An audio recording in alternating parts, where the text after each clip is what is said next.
So something that I noticed is that a lot of people are buying this Samsung TVs, and I always wonder like why are they buying these Samsung TVs so much? Then I came to realize that, for example, this is an 85-inch.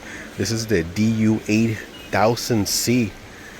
This one right here, $1,000 for an 85-inch. $1,000. That doesn't sound like a lot. You know, for an 85-inch, a lot of people are going to go for it because you're talking about something that is going to look impressive in your home. And trust me, it does look very impressive. For that price, I think there's a lot of value. I notice a lot of people go for the size. As long as it's 4K and it's a large size and the price is something like this, it's going to be something that a lot of people are going to go for. But what is the difference between this one and the QM6 This is the mini LED TV right here. This is also an 85-inch TV, but look at the price difference. This one right here is $3,500 for the same size. Why is it so much more expensive, right? Well, first of all, this is a mini LED TV. So the first thing you're going to notice is the brightness. And you can see it right here. Both of these TVs side by side, the mini LED is noticeably brighter. The picture looks better. It looks just more colorful. And it also has better blacks, better contrast. This TV right here, I mean, it's not bad, but you can see how dim it looks compared to the mini LED. Other than that, I mean, both of these TVs are 4K. They both have 120 Hz capabilities for gaming. But look at that brightness difference and the colors. It is very, very noticeable. But does that mean that you should be paying like more than 3 times the price? You know, I think that's a big question. A lot of people will see this TV right here and say, you know what? Nah, I'll just stick with the $1,000 price. The only thing that you will get this other TV is, first, if you have a very bright room, like here at Costco is very bright, then yes, I will suggest to have something bright like this. If you have a control light room, the ambient light, you will be able to control everything. The ambient light mostly. This TV should be fine. I mean, yes, you're gonna get better colors, better black levels, better contrast, highly better picture overall. But looking at it side by side, this is not bad. And most of the people, trust me, most of the people go for the price. 85-inch, $1,000 is not gonna hurt that much. So my suggestion to Samsung is like, if you want to sell this TV right here, you're going to have to drop the price. What do you guys think? What will be the suggested retail price for this TV?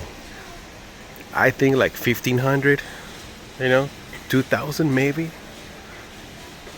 But yeah, $3,500, I think it's a lot.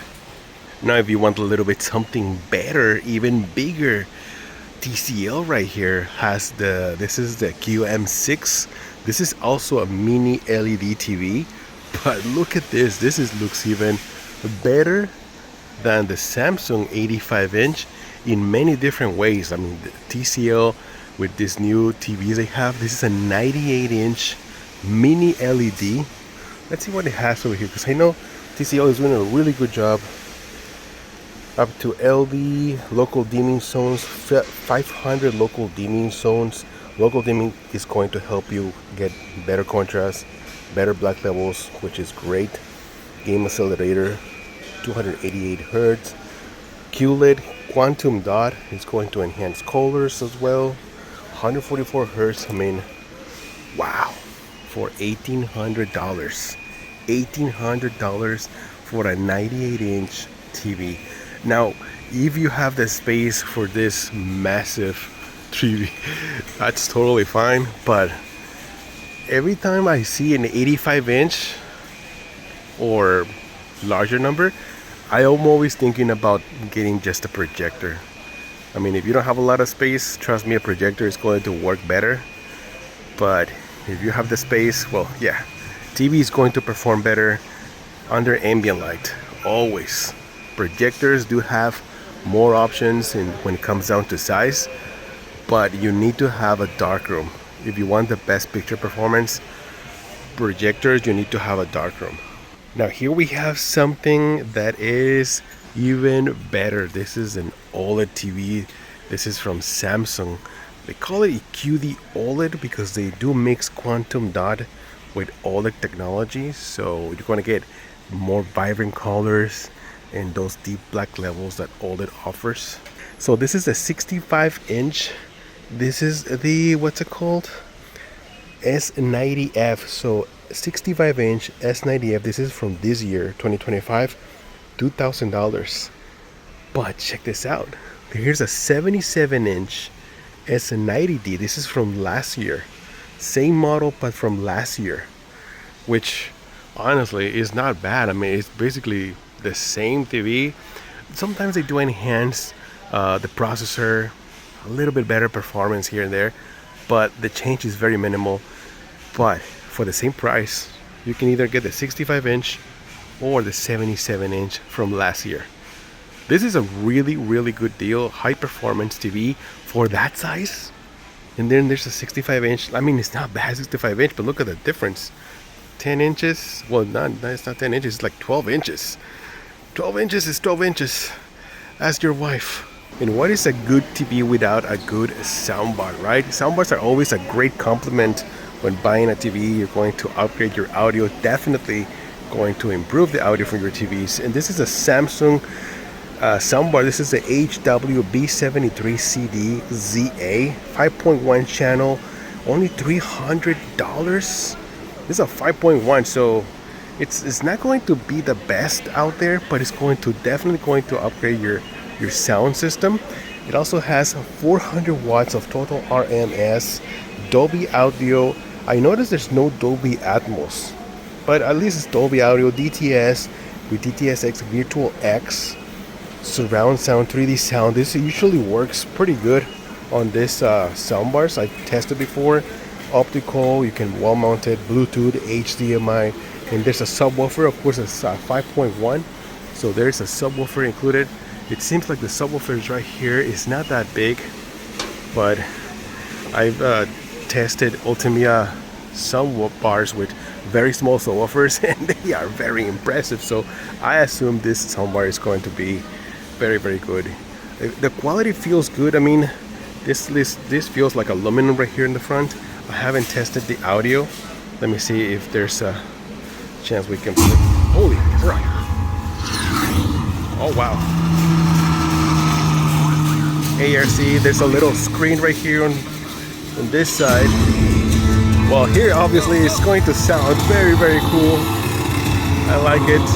I'm gonna stop it right now. It sounds very good. Kind of scared me a little bit. For $300, it's not bad. Maybe I want to buy it just to test it. But right here next to it, there's a Sony one. This is even cheaper. This is a Sony HT-A7000 2.1. So it's a 2.1 system, just two speakers, one on each side.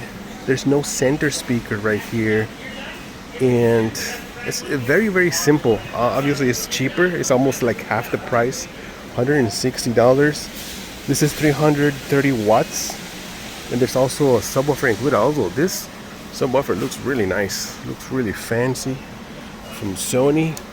It's not bad, but I mean, it's very affordable. And trust me, this soundbars, even though they look very simple, very minimal, but they do make a huge difference. So here's a little, maybe play a little bit,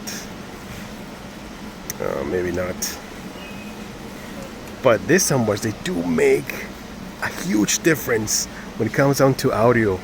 Like obviously the best will be if you have a full home theater system with your receiver, with your speakers, Dolby Atmos and everything. But if you don't want to mess around with cables, if you don't have the space, soundbars always help out a lot. So yeah, Sony $160, Samsung $300. I usually, if you have a Samsung TV, this is probably the best choice. They do have some other features that work with Samsung TVs, but yeah, this is this soundbars, they work with pretty much anything. Now obviously we have more high performance soundbars over here, the Sonos Ultra soundbar, $1,000. Go Lord. And now we have to buy the subwoofer separately. This is $800 just for the subwoofer. So we're talking about $800, $900, $1,000, like $1,800 just for the soundbar and the subwoofer. You want rear surround speakers, then there's another $400 right here on the Sonos. So we're talking about over $2,000 just for a soundbar system. That's a lot of money. That's a lot of money. But yeah, guys, come here at Costco. There's a lot of things going on here. Always great prices. Always quality stuff they have here at Costco. Hope you guys enjoyed this video. Leave a like, subscribe. I'm Joester, and I'll see you guys on the next one. Joester out.